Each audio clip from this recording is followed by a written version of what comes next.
بسم اللہ الرحمن الرحیم۔ آپ سب کیسے ہیں؟ آج ہم اصول الشاشی کے سبق نمبر 42 کو پڑھیں گے۔ آج کے سبق کا عنوان ہے ایک مثال دو تفریعات۔ جی ہاں، گزشتہ سبق میں جیسا کہ ہم نے امام اعظم اور صاحبین کے درمیان مجاز حقیقت کا خلیفہ کیسے ہے کے حوالے سے اختلاف پڑھا تھا، یہ اسی حوالے سے ایک مثال ہے اور دو تفریعات ہیں۔ آئیے سب سے پہلے ہم عبارت اور اس کا ترجمہ کرتے ہیں، اس کے بعد باقاعدہ سبق کی طرف بڑھتے ہیں۔ آج کے سبق کی ہماری عبارت شروع ہوتی ہے مثالہ سے۔ مصنف علیہ رحمہ لکھتے ہیں مثالہ اذا قال لعبده وهو اکبر سنا منہ ھذا ابنی۔ اس کی مثال یہ ہے کہ جب کسی شخص نے اپنے غلام سے کہا، اور حال یہ ہے کہ وہ غلام اس سے عمر کے لحاظ سے بڑا ہے، کیا کہا؟ ھذا ابنی، کہ یہ میرا بیٹا ہے۔ لا یصوار الی المجاز عندہما، صاحبین کے نزدیک اس کہنے والے کے اس کلام کو مجاز کی طرف نہیں پھیرا جائے گا، لاستحالۃ الحقیقت، حقیقت پر عمل کے محال ہونے کی وجہ سے۔ وعندہ یصوار الی المجاز، اور امام اعظم کے نزدیک کہنے والے کے اس کلام کو مجاز کی طرف پھیرا جائے گا، حتی یعتق العبد، یہاں تک کہ وہ غلام آزاد کر دیا جائے گا۔ وعلی ھذا یخرج الحکم فی قولہ لہ علی الف او علی ھذا الجدار، اور اسی اصل پر حکم تخریج پاتا ہے کہ اس کے قول لہ علی الف اور علی ھذا الجدار میں، کہ اس شخص کے لیے مجھ پر یا اس دیوار پر 1000 روپیہ ہے۔ وقولہ عبدی او حماری حر، اور اس کے اس قول کہ عبدی او حماری حر میں یعنی میرا غلام یا میرا گدھا آزاد ہے۔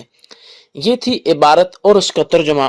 آئیے اس کی باقاعدہ تشریح کی طرف بڑھتے ہیں۔ سب سے پہلے تو ہم نے مجاز حقیقت کا خلیفہ کیسے ہے، امام صاحب اور صاحبین کے درمیان اختلاف پڑا کہ امام اعظم کے ہاں مجاز حقیقت کا خلیفہ تکلم میں ہے، جبکہ صاحبین کے نزدیک مجاز حقیقت کا خلیفہ وہ حکم میں ہے۔ مصنف علیہ رحمہ امام اعظم اور صاحبین کے مابین اختلاف کی حقیقت کو مثال سے واضح کر رہے ہیں۔ ثمرہ اختلاف کی مثال یہ ہے کہ آقا نے اپنے سے زیادہ عمر والے غلام کی طرف اشارہ کرتے ہوئے کہا ھذا ابنی، کہ یہ میرا بیٹا ہے۔ امام اعظم کے نزدیک وہ غلام آزاد ہو جائے گا، کیونکہ حقیقی معنی مراد لینا اس سے جائز نہیں ہے کہ وہ غیر کی طرف منسوب ہے اور عمر میں بڑا ہے، لہٰذا اس امر عارض کی وجہ سے جو مجازی معنی ہے وہ کیا ہے؟ آزاد ہونا، آزاد کرنا، اس کی طرف اس کلام کو پھیرا جائے گا تاکہ کلام لغو نہ ہو جائے، چونکہ امام اعظم کے نزدیک مجاز تکلم کے لحاظ سے حقیقت کا خلیفہ ہے۔ ان کے نزدیک یہ شرط ہی نہیں ہے کہ حقیقی معنی پر عمل کرنا ممکن ہو، بلکہ معنی مجازی مراد لینے کے لیے نحوی ترکیب کا درست ہونا ضروری ہے، جو کہ یہاں درست ہے کہ ھذا ابنی میں وہ ترکیب پائی جا رہی ہے کہ ھذا مبتدا ہے اور ابنی مضاف مضاف الیہ سے مل کر مرکب اضافی ہو کر یہ اس مبتدا کی خبر ہے۔ جب ترکیب نحوی اور ترجمہ کے لحاظ سے کلام درست ہے، لہذا غلام آزاد ہو جائے گا، کیونکہ بنوت یعنی بیٹا ہونا یہ آزادی کو لازم ہے کہ جب بھی باپ غلام بیٹے کا مالک بن جائے تو بیٹا فوراً آزاد ہو جاتا ہے، جیسا کہ ارشاد نبوی صلی اللہ تعالی علیہ وآلہ وسلم ہے من ملک ذا رحم محرم منہ عتق علیہ۔ اس کا خلاصہ یہ ہے کہ جو بھی اپنے ذی رحم محرم کا مالک بن جائے تو وہ فوراً اس پر آزاد کر دیا جائے گا۔ تو لہٰذا آقا نے ملزوم یعنی بنوت بول کر لازم یعنی حریت مراد لیا ہے، اور علم بیان کی اصطلاح میں ملزوم بول کر لازم مراد لینا یہی تو مجاز ہے۔ لہٰذا ذکر الملزوم ارادۃ لازم کی وجہ سے، یعنی ملزوم کا ذکر کر کے لازم کو مراد لینے کی وجہ سے غلام آزاد ہو جائے گا، جبکہ صاحبین کے نزدیک غلام آزاد نہیں ہوگا بلکہ یہ کلام ہی لغو ہو جائے گا، کیوں جی؟ اس لیے کہ صاحبین کے نزدیک مجاز حکم میں حقیقت کا خلیفہ ہے، اور مجاز کی طرف رجوع کرنے کے لیے حقیقی معنی پر عمل کا ممکن ہونا شرط ہے، جبکہ ھذا ابنی میں حقیقی معنی پر عمل کرنا ممکن نہیں ہے۔ کیوں؟ اس لیے کہ بیٹا ہمیشہ عمر میں باپ سے چھوٹا رہتا ہے، جبکہ اس مثال میں غلام عمر میں اپنے آقا سے بڑا ہے، لہذا مجاز کی طرف رجوع کی شرط نہیں پائے گی کہ حقیقت پر عمل کرنا ممکن ہی نہیں ہے۔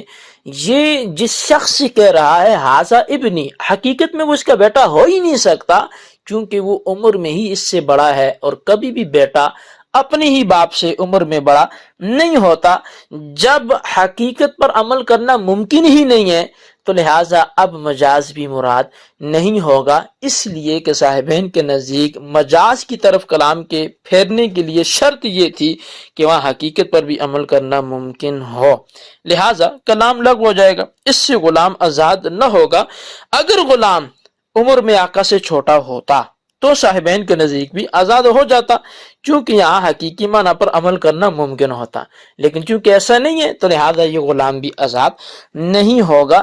یہ تھی ہماری مثال کہ جو صاحبین اور امام اعظم کے باہمی اختلاف کے حوالے سے پیش کی گئی کہ مجاز حقیقت کا خلیفہ کیسے ہیں۔ اب اسی حوالے سے دو مسائل کی تفریع مصنف علیہ رحمہ وعلی ھذا یخرج سے بیان کر رہے ہیں۔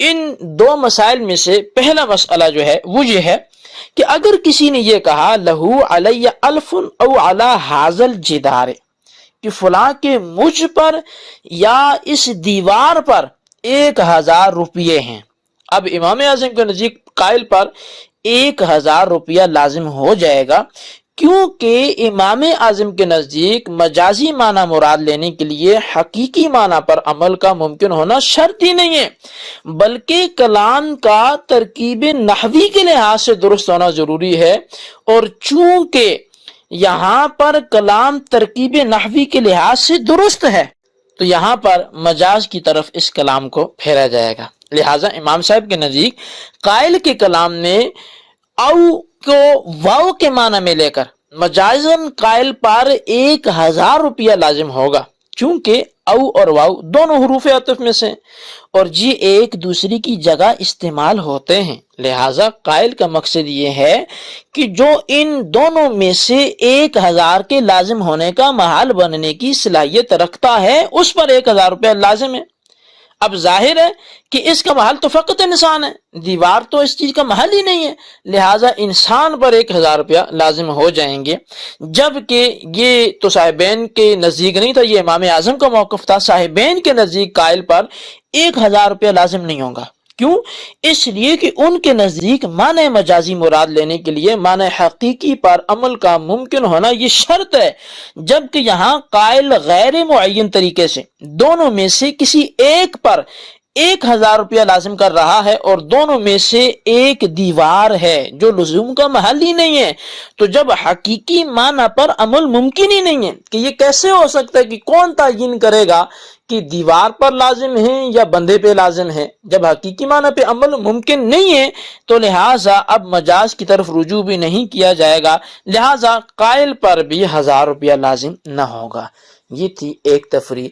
دوسری تفریع اس مثال سے بیان کی جا رہی ہے کہ اگر مولا نے یہ کہا عبدی او حماری حرم، میرا غلام یا میرا گدھا آزاد ہے، تو امام اعظم کے نزدیک غلام آزاد ہو جائے گا، کیونکہ امام اعظم کے نزدیک معنی مجازی مراد لینے کے لیے معنی حقیقی پر عمل کا ممکن ہونا شرط نہیں ہے، بلکہ ترکیب نحوی کا درست ہونا شرط ہے، جبکہ یہاں مبتدا اور خبر ہونے کی حیثیت سے ترکیب درست ہوتی ہے، لہٰذا امام صاحب کے نزدیک او کو واو کے معنی میں لے کر مجازن مولا کے غلام کی آزادی کا حکم دیا جائے گا، چونکہ یہاں قائل کا مقصد یہ ہے کہ ان دونوں میں سے جو بھی آزاد ہونے کا محل بنتا ہے وہ آزاد ہے۔ ظاہر ہے کہ آزادی غلام پر واقع ہوگی نہ کہ گدھے پر واقع ہوگی، تو لہٰذا غلام آزاد ہو جائے گا۔